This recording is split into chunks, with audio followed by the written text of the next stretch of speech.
Welcome back to another beautiful day in Western Asia. So you will probably have noticed by now that all of your exam grades are in, and overall, very well. You all did a very good job. I yeah, I don't really have anything to mention. I think you guys did real well. So let me know how you like the format. I believe we're going to do the same format for the final. Only this time, I'm going to give you a whole week to do it. Just because the finals, it's a bit, they're finals. They kind of suck. So you're going to have the whole week to do it. You can kind of do it whenever you want within that week.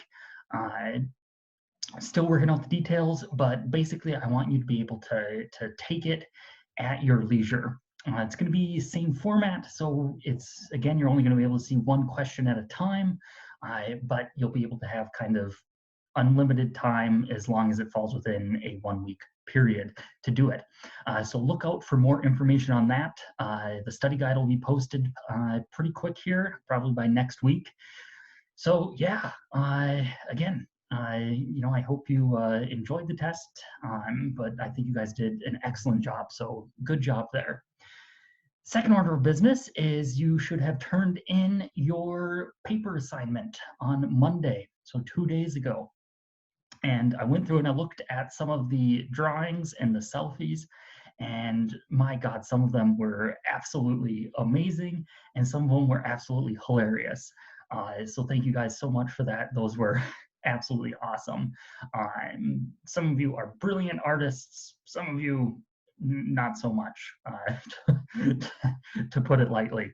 But at any rate, thank you all so much for doing that, and you'll get the extra credit on those, and we'll be going through and grading those over the next 2 weeks.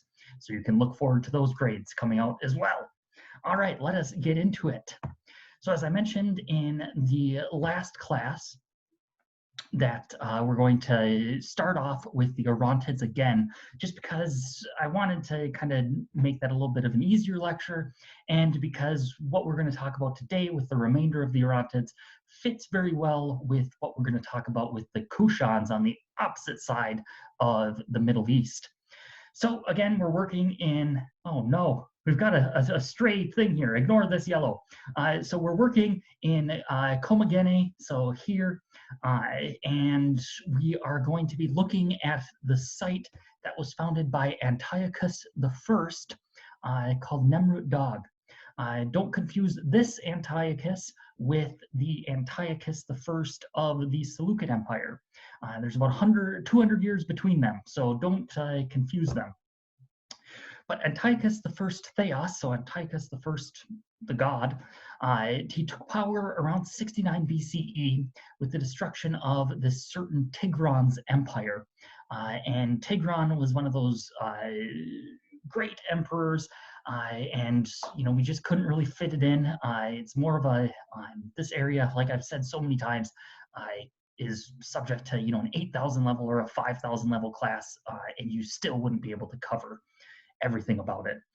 So in around 65 or 64 BCE, Pompey, yes, that Pompey, the one from Rome, had his theater and with Julius Caesar, and they didn't like each other that much. It's a whole other thing. Confirms Antiochus I as king. So the Romans had come in, basically defeated Tigran's empire, and they essentially installed Antiochus I as the king of Komagene. So he was also the first to adopt the kitteris or kitteris, and this kitteris is this lovely hat, this pointy hat. We spoke a little bit about it in the last lecture, but this pointy hat is something that is basically, from what we can tell, is bestowed by the Parthian kings. And I apologize if I sound a bit nasally. The allergies have hit me hard, so I've been taking a lot of Claritin recently, but one a day, only do one a day. That's the directions. Anyway, that doesn't matter. So he adopts this kitteris, and what this is kind of signifying is that he is playing to the Parthian side. So as we discussed in the last lecture, how the Orontids both claim descent from the Greek side and from the Persian side. And what we see here, as we talked a bit about, is that they kind of play with their clothing and with what they use to talk about their gods, and the language that they use, the court functions that they deploy, all have significance to talking about who they want to kind of show more fealty to. And Antiochus I, while he was installed by Pompey, the Roman, he adopts this headgear that is very much so associated with the Parthian Empire. And he was also a major innovator and builder. So he really is a great study for anyone who wants to understand the kind of confluence of Hellenistic religions and Persian religion, because he really does basically kind of fuse all of these together and produces this very interesting kind of syncretic religion. It's really fascinating. So the Antiochus I basically comes up with an entirely new pantheon. So instead of basically just speaking to one god or the other from different basically different kind of religious areas, he does something similar to kind of what the Parthians did. However, with the Parthians, they had Heracles Verathraghna, and it was Heracles in the Greek and Verathraghna in the Middle Persian, Parthian Middle Persian. And that means that they saw Heracles as Verathraghna. They didn't see it as both Heracles and Verathraghna, but as two separate entities, same person, different name. For Antiochus I and the religion that he created, he basically took Zeus, so that Greek god Zeus, and mixed it with Oromazdes. And basically it was Zeus Ormazd, and that was the confluence of the Zoroastrian god and the Greek god put right together into one. Same thing goes for Apollo, Mithras, Helios. So Apollo, we saw that with the Seleucids, how they took on Apollo as kind of their progenitor.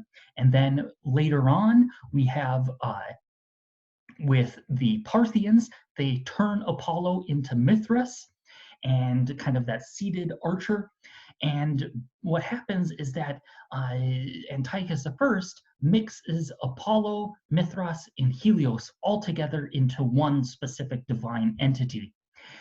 And what we have also, we have Comagene, so the kind of personification of the land. This is similar. We've seen it with the with Takte Sangin, where there was a dedication to the Oxus River, and of course Antiochus I. He makes himself a god, and any good ruler would make themselves divine, because why not? And we seem to be trying to do that now, but that's beyond the point. So Antiochus I created with these kind of new gods. He also created a nomos, or a law/custom. And what's really important here is that basically, by means of every kind of art, he decorated the representations of their form, the form being the gods, as the ancient lore of Persians and of Greeks. The fortunate roots of my ancestry had handed them down to us. So there's so much packed into this. So let's kind of break it down a bit. Every kind of art, I decorated the representations of their form. So he created these images of the gods using both Persian and Greek custom of divine representation. And from the lore of the Persians and of Greeks. So not only is he representing them with both kind of Greek artistic stylings and Persian artistic stylings, but he is taking their kind of ancient mythology and bringing those together as well from both the Greek and the Persian side. And the fortunate roots of his ancestry, this is where we get into the idea of the cult of the ancestor. And what this is kind of a more highly developed form of those original ancestor cults that occurred in this same area that we talked about in the last section of the class. So this is he creates these sanctuaries where the worship of the ancestors happens, as to where he being an ancestor himself, he creates himself as a god and kind of basically creates this whole thing in which everyone in his family becomes divine. And he goes on to basically say that basically everyone has to honor his family and the gods throughout these different, basically once a month, the priests have to honor the gods once a month, and the people have to honor the gods and his birthday every year. So big celebrations. Now, one of the major things that kind of the unifying artistic image of this Nemrut dog and the wider artistic program of Antiochus I is this thing called dexiosis, which is the giving of the right hand. And with the depictions of Antiochus I, basically every single one of them are him basically shaking the right hand of the gods. And this is this sort of, it represents this kind of a friendship and understanding, an equal playing field, as to where by shaking hands with the gods, shaking his right hand with the gods, he is on the same level as the gods. And you'll see here with some of these different depictions, he places himself on the same level as the gods. This is something new, as to where he is the same height of the gods. And here we have different depictions of that Apollo, Helios, Mithras. And you can see that we have this rayed halo. This is the idea of Helios, Mithras with carrying this thing called the Barson, and also with Apollo in his lovely little paludamentum here. And of course with the rays as well, that we get both Mithras and Apollo depicted with these rays, as well as Helios. So they're all kind of brought into one. But here you can see an excellent depiction of the shaking of the right hand, the dexiosis. Here it was taken, it fell off, unfortunately. But the cult protocol that Antiochus I instituted honored the gods of Comagene, himself, and his Persian and Macedonian ancestors. And as I said, it called for the inhabitants of Comagene to go to the nearest sanctuary, this Greek term temenos, to celebrate the anniversaries of the king's birthday and his coronation. So once a year they would celebrate that. And the members of the priesthood that he established were meant to celebrate those events every single month, in addition to those large yearly festivals. So they celebrated the Antiochus I's coronation and his birthday every single month at these sacred sites.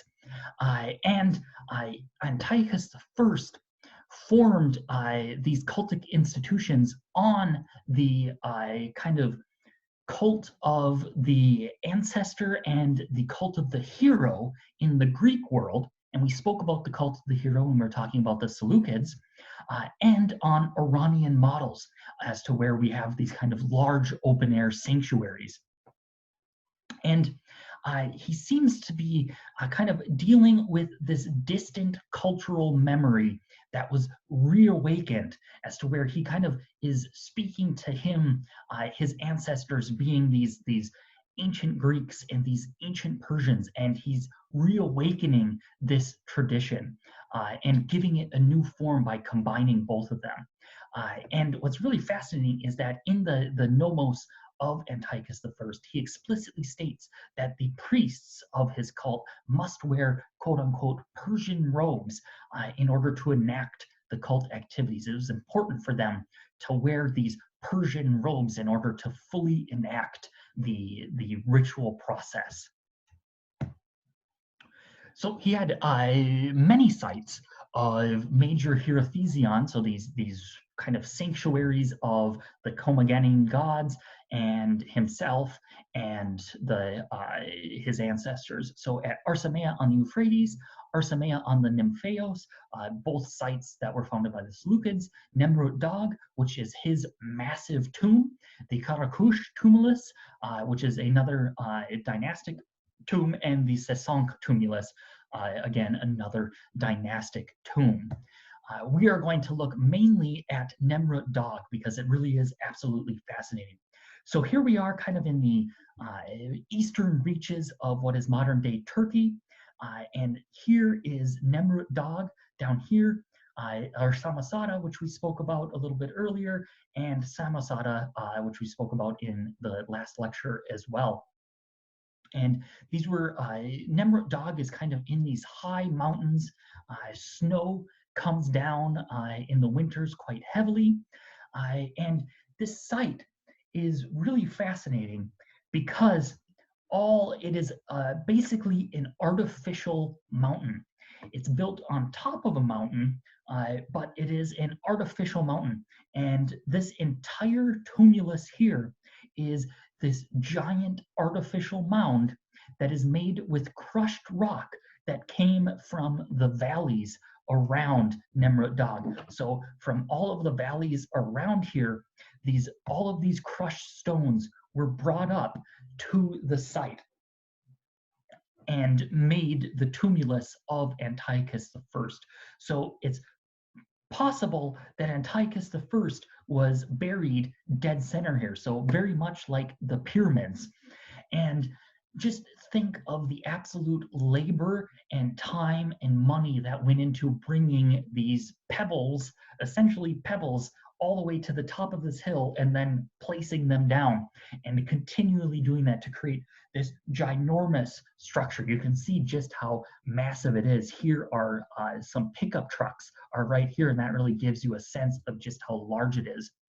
Now, located on each side of this massive tumulus, the east side and the west side, were these cult areas that contained images of the gods, of his ancestors, and there seems to be a platform on this side in which a fire ritual was meant to take place.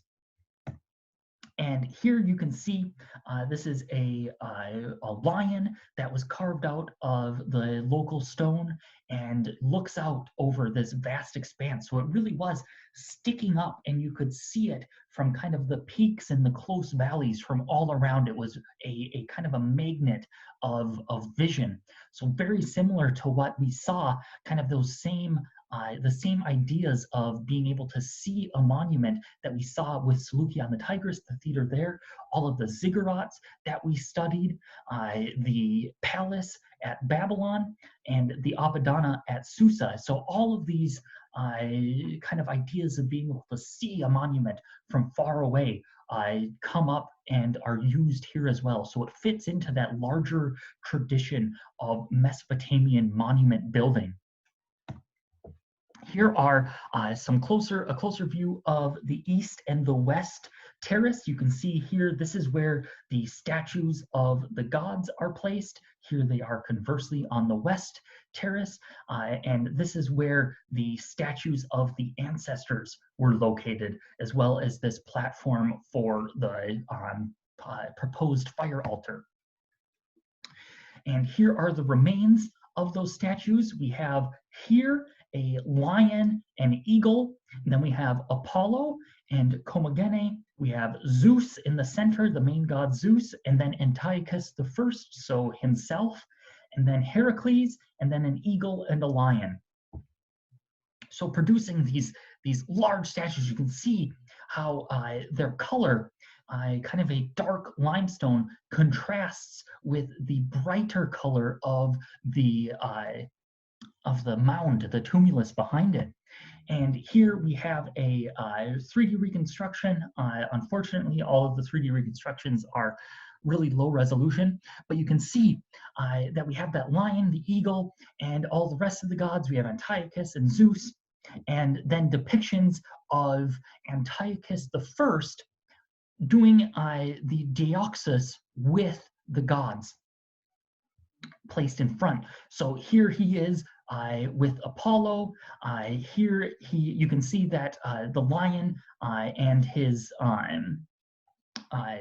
we'll speak a little bit about the lion, but it has seems to have some sort of astral significance because there's little stars on it. But you can see that there's a reference of both. We have Antiochus sitting with the gods and being kind of equal with them, but also it's reinforced here with him interacting directly with the gods through the image.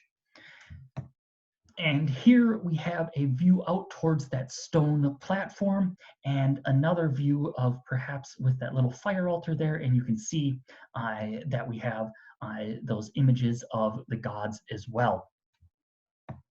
And here is just a very dramatic photo to look at it.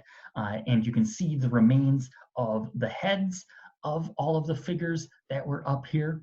And this was, of course, repeated on the other terrace as well. We're looking at the east terrace right now, but it was also repeated on the west terrace. So same type of deal.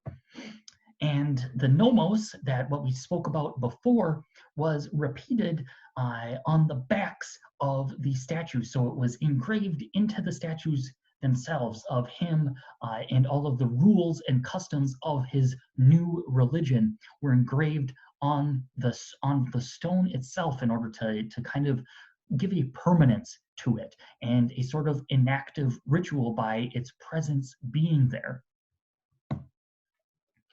Here we have on the west terrace the astrological relief and all of these depictions of him holding hands with the gods. So center here we have Antiochus the First dressed in Persian garb, that Parthian garb, with his kitaris, this pointed kind of cap, and holding hands and shaking the hand with Zeus Oromazdes, with Apollo, Mithras, Helios here.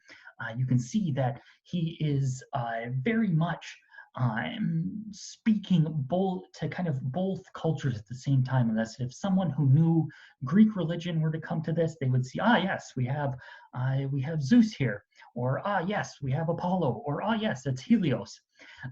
But someone coming from kind of the Persian side would be able to see their own types of gods here. They would be able to see, yes, that's Mithras, or yes, that's Ahura Mazda. And that's really kind of the point that Antiochus was trying to make, is that he was fusing all of these, that they were one and the same.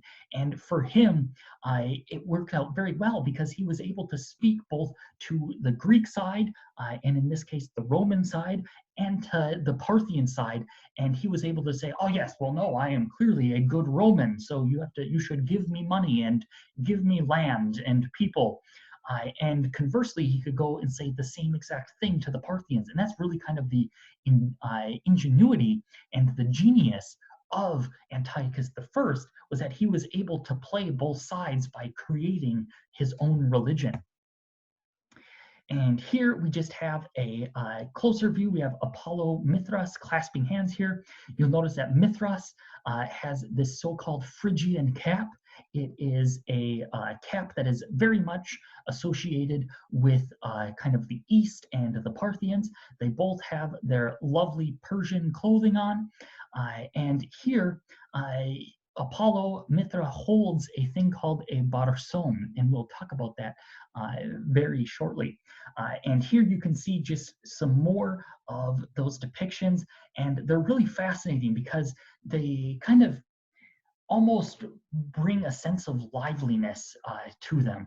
And you can see that the depiction of Antiochus the First and Zeus Oromazdes basically is much more, has a much higher relief to it than the others. So there's a bit more kind of liveliness to this relief, and the other ones kind of fade back as they as one moves away from the center line. Now, this barsum is incredibly important because it is a ritual implement that is fundamental to the Zoroastrian ritual. It is essentially, it is a bundle of kind of sacred dry twigs that are used as part of the consecration of a sacred fire. And here, some 300 years later, we have a depiction of Mithra with his raid halo here and holding the barsum. So a very similar idea that is kind of transferred from this early time period in the 1st century BCE all the way into the 4th century CE. And we see kind of that the continuation of certain elements and iconographic motifs that are continued on. And this really kind of shows just the real interesting use of very prototypical Persian motifs so far west in what would later become very much the heart of the Eastern Roman Empire. And finally, speaking about this lion as part of the kind of mythological scenes, these 19 stars that are located on this lion perhaps represent the constellation of the lion. And it could perhaps be the birthday of Antiochus I, and it could represent the birthday of Antiochus I and his coronation date. We don't really know for sure. It's really hard to tell, and it could just be that they're meant to represent kind of the astral significance of Heracles, Apollo, and Zeus. And as we'll talk about a little bit later, in the Sasanian period, the gods were also kind of seen as these celestial bodies. So it could be that we have another bit of that fusion as to where Hercules, Apollo, and Zeus are thought of as kind of these astral deities. Looking then to the ancestor steles, on the east terrace, we have the father's side on the north and the mother's side on the south. However, on the west terrace, the father's side takes the south and the mother's side stands opposite the main statues. So here we have a depiction of the west terrace. You can see this is where the mother's side statues would be, and this is where the father side statues would be, as well as the large images of the gods here. And then conversely, we have the father side and the mother's side, and then the main gods here and the platform.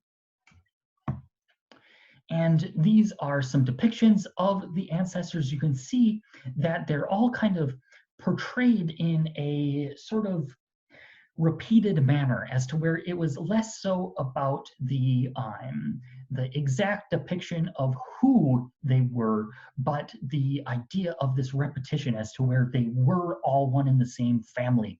They all shared kind of a certain iconographic characteristic that would then kind of play through the years into Antiochus I himself. So it's kind of making explicit his connection to these ancestors.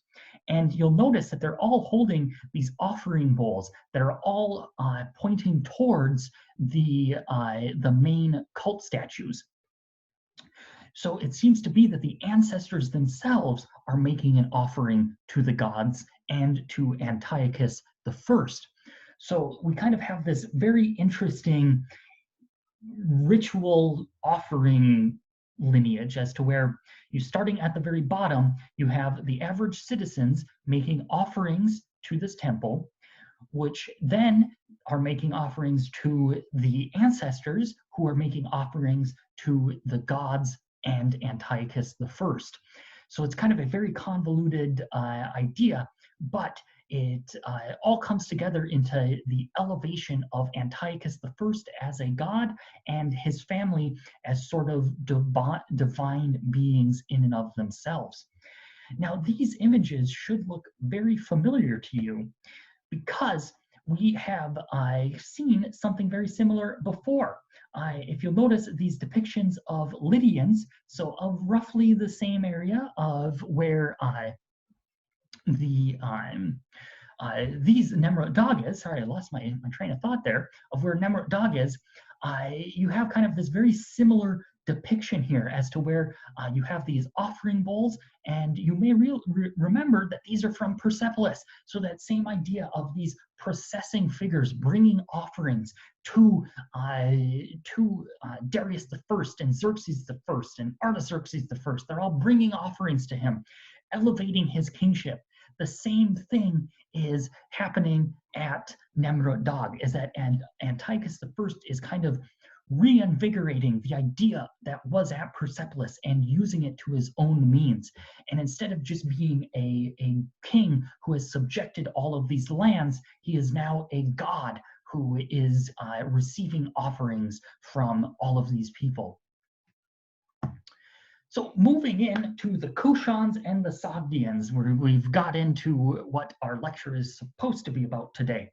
And you'll notice that I switched to a different color background. I thought it just looks better this way for what we're trying to talk about, because most of the coins from the Kushan Empire have a black background, so it doesn't look as goofy.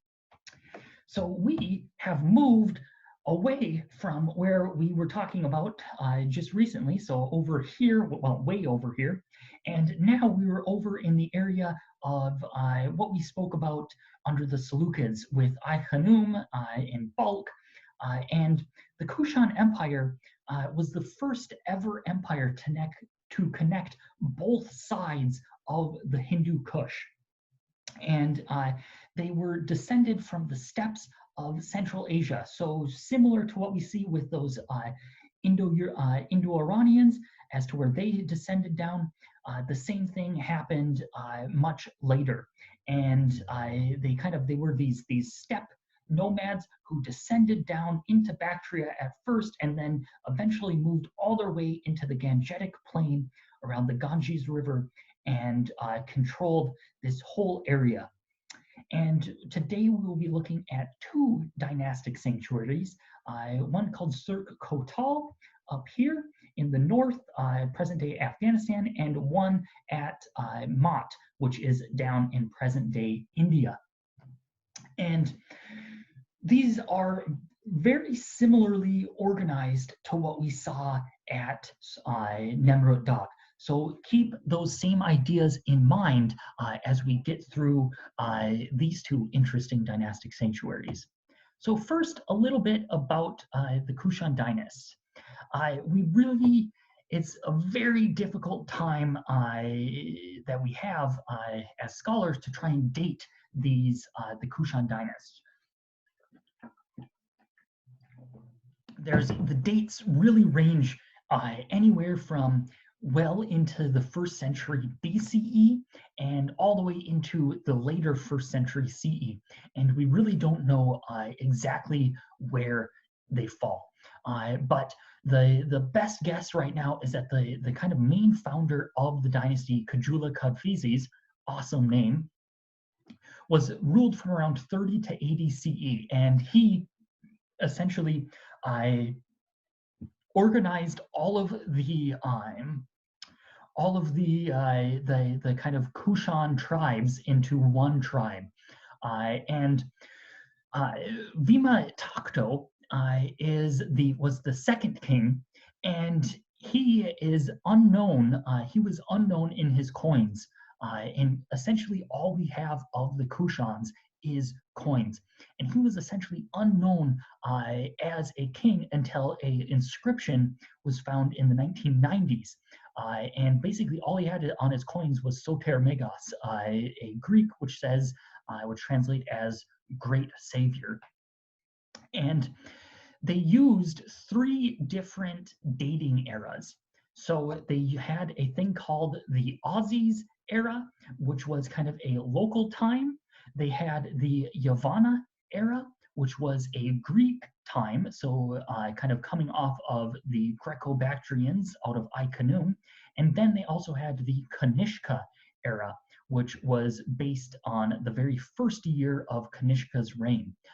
And it makes it very difficult to kind of figure out exactly what time all of these things occurred in kind of a broader sense, but we do have a much better sense because we found the connection between all of these different eras. And for those of you who are interested, the Kanishka era year 1 equals the Yavana era 301 and the Aussies era 173. So within the Kushan pantheon, we again see kind of this interesting mixture of two different styles of religions. So just like we saw the Greek and the Iranian style coming at Nemrut Dog, here we have all of these very interesting mixtures of Indian gods and Iranian gods. So we have our Daksho, Pharaoh, who is kind of this royal glory.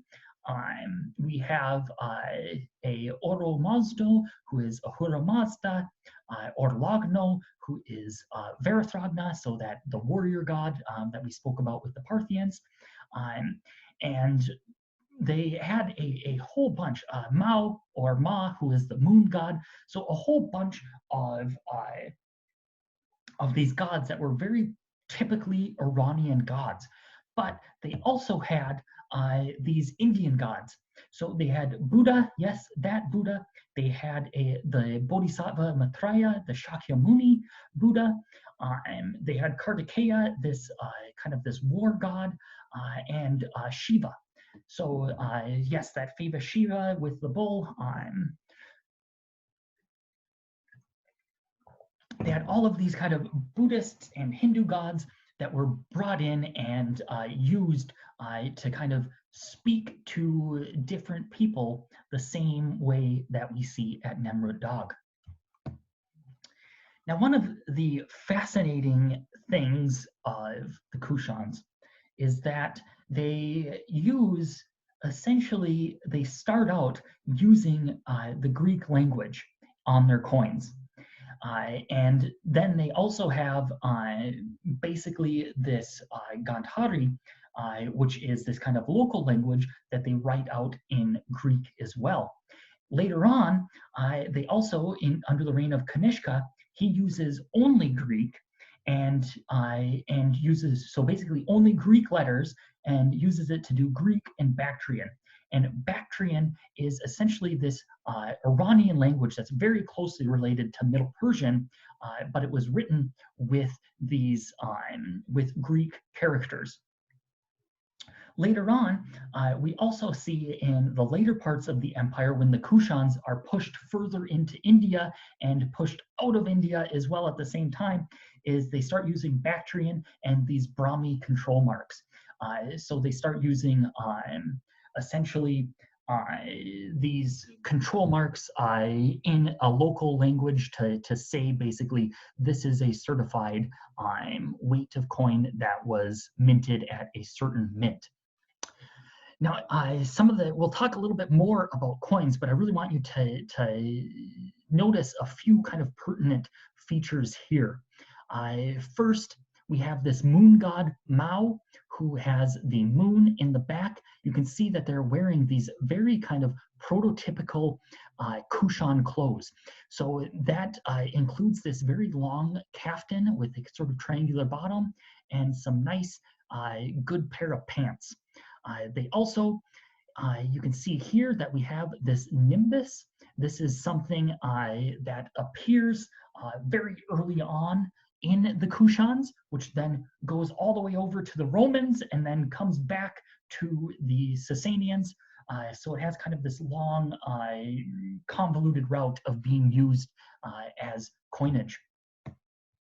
But the first coin that we have from Kujula Kadphizis is, oddly enough, based directly on the coins of Augustus Caesar. So that Augustus, the Octavian, the very first guy we saw him in the last class with the Augustus Suprema Porta. So yes, that Roman emperor.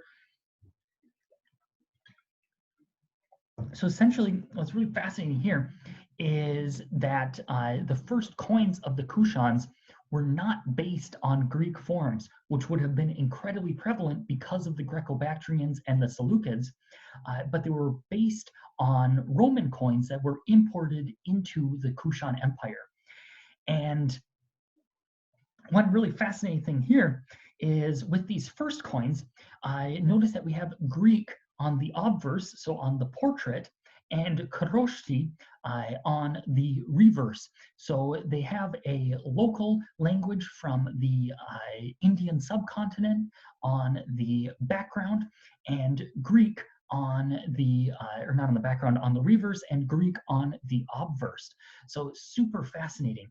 And you can really see the similarities here with the kind of diadem streamers of Augustus that are, so we have the diadem streamers here, which is replaced on Augustus with the laurel crown. So these diadems kind of speaking more to that Iranian element. And the heads, the busts are almost exactly the same. And on the back, we have this we have a seated Augustus here holding a winged victory on this curule chair, so the Senate chair, and it is the same thing that is depicted here. And you can see that instead of this lovely toga, it was replaced with pants because, you know, the good Kushans, they like a good pair of pants. Looking to the coins of Vasudeva I, we see the introduction of the fire altar onto coins. And this is very much explicitly a fire altar. And on the back of this coin here, Oesho is kind of this pseudo-syncretic version of the Avestan, so the Zoroastrian god of the wind, who is known as Vayu, and the Hindu god Shiva. And you can notice the bull here, who is perhaps Nandi, the famed bull of Shiva. And Shiva is also known kind of as the three-faced god, so depicted here. But we also have very much the idea of Vayu in some of his ritualistic implements. And the trident also plays a very important role as a religious symbolism connecting to the idea of Shiva. And you'll notice here on the front of both coins, on the obverse of both coins of Vasudeva I, you can see that he's making this offering to a fire altar. You can see the fire kind of coming out right here. And you'll also notice that they have that nimbus, the halo around them, kind of showing their divinity. And here on the Bactrian, they have Shausha, which is the Bactrian equivalent of Shahan Shah, so King of Kings. And they were borrowing this kind of term from what was going on in the Parthian Empire.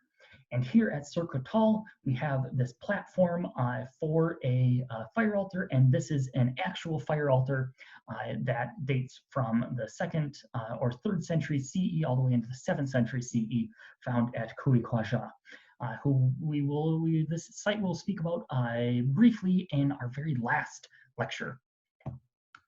So getting to these dynastic sanctuaries.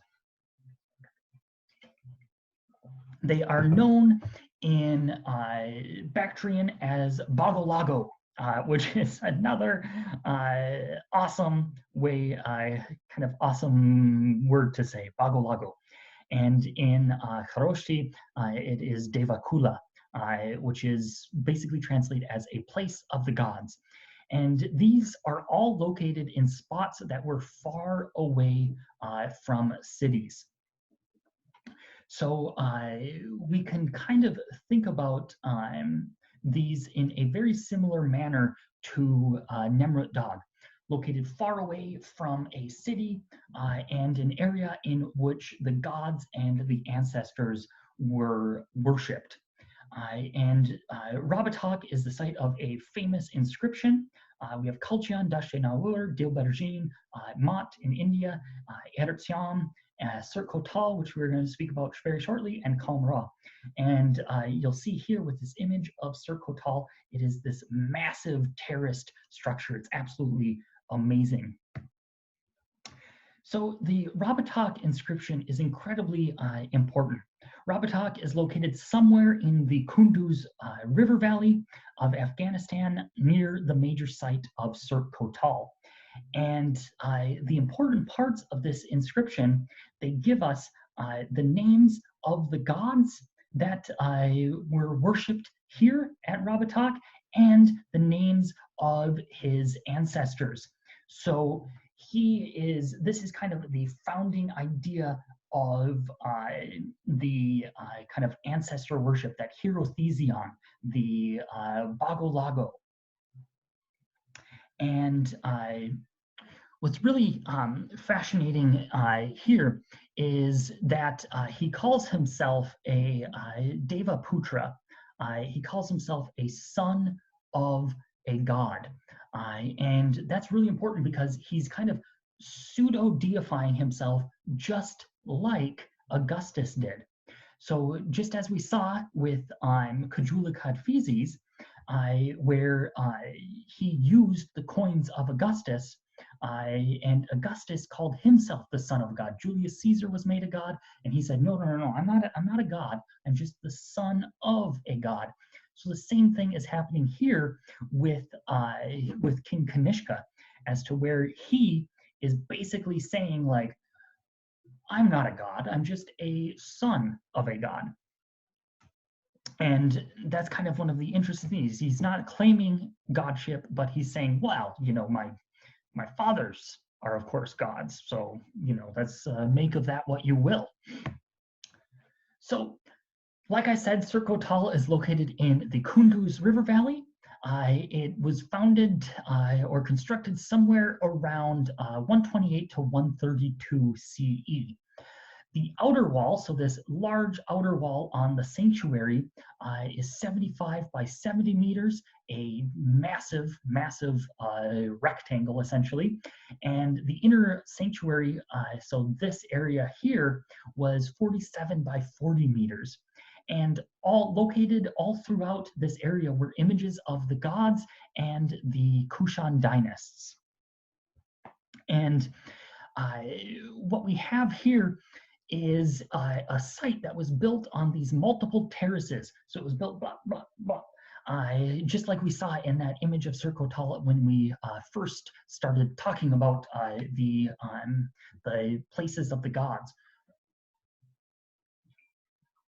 So built on this massive into the cliffside with the main sanctuary at the very top.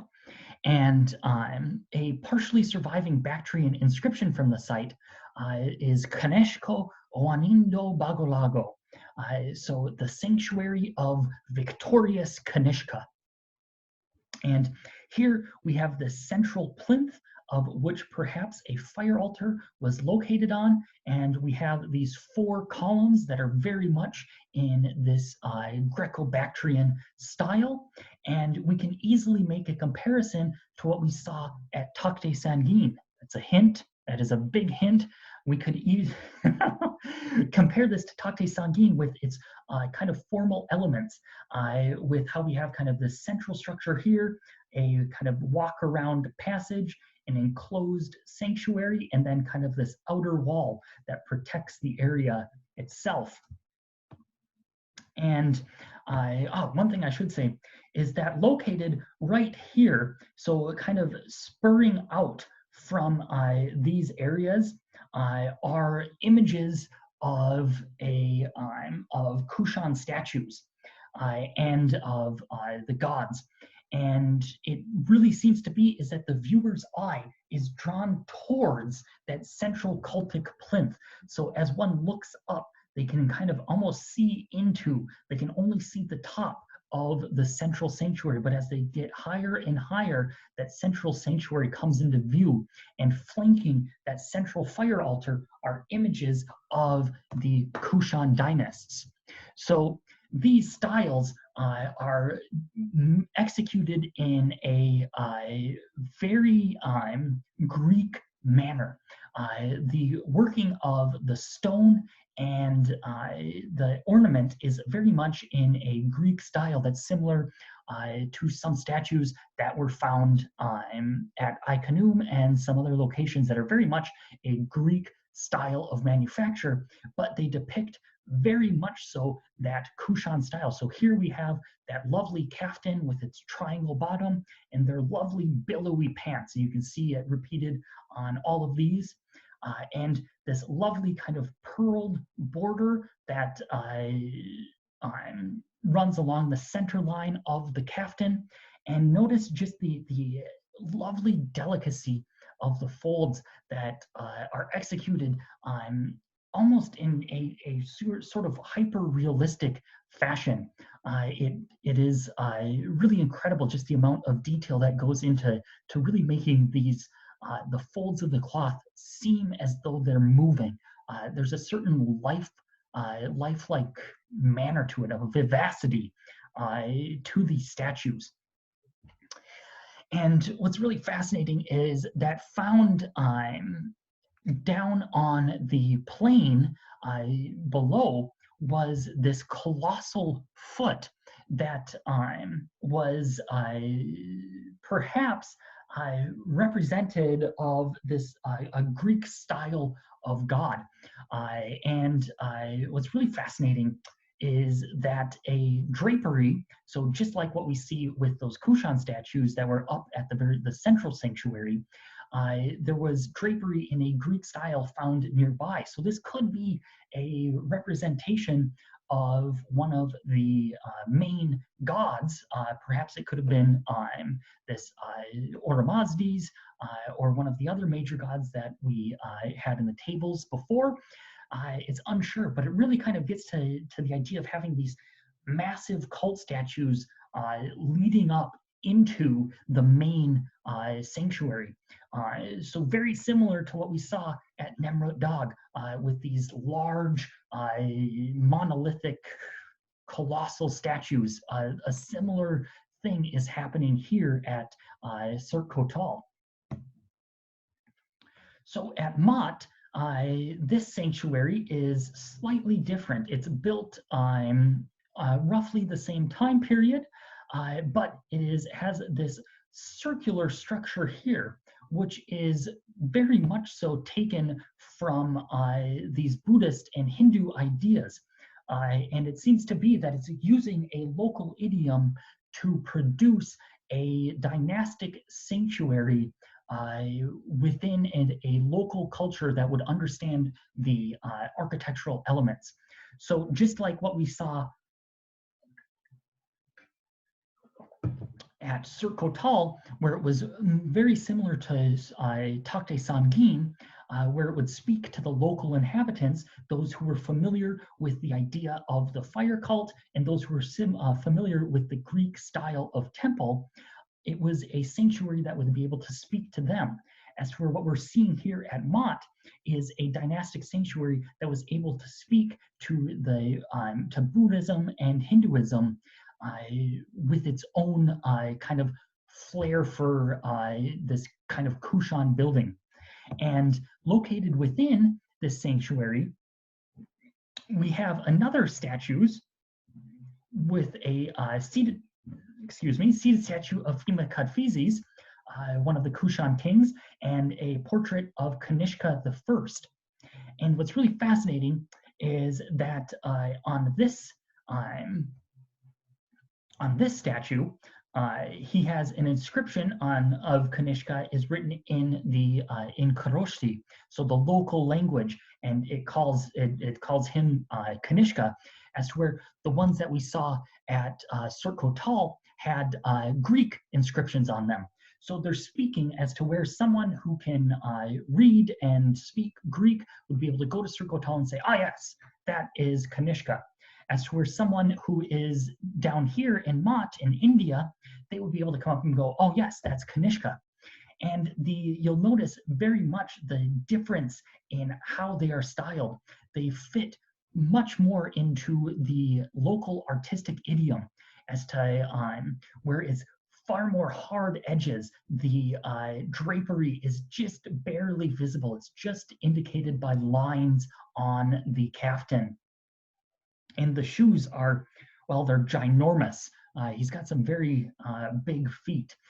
But the splayed out legs are something that's very kind of prototypical of the Kushan style. We see it on the coins, just like we saw with Vasudeva's coins. And it's very much kind of this having the wide, I believe it's a goose foot. I think it's goose footed, with the legs way kind of splayed out. Very typical of the Kushan styling. So looking at some of the other art that appears in the Kushan Empire, we have, again, this idea of the Kittiris appearing, this either Phrygian cap or Scythian cap. And here we have a head of Antiochus I, so who we spoke about at the start of this lecture. Here we have a prince, a Kushan prince that was excavated at Mont, and here we have a coin of Huvishka. So you can see that there is a lot of kind of interplay between all the way over in the Kushan lands of Bactria and India, moving all the way over into Turkey, kind of Eastern Turkey with Nemrut Dağ. So it's kind of this shared visual vocabulary that was spread by the Parthians as they expanded their empire. And this cap kind of comes around because of the Parthians, and it seems to be that it becomes kind of this language, this imagery of power and of class and aristocracy.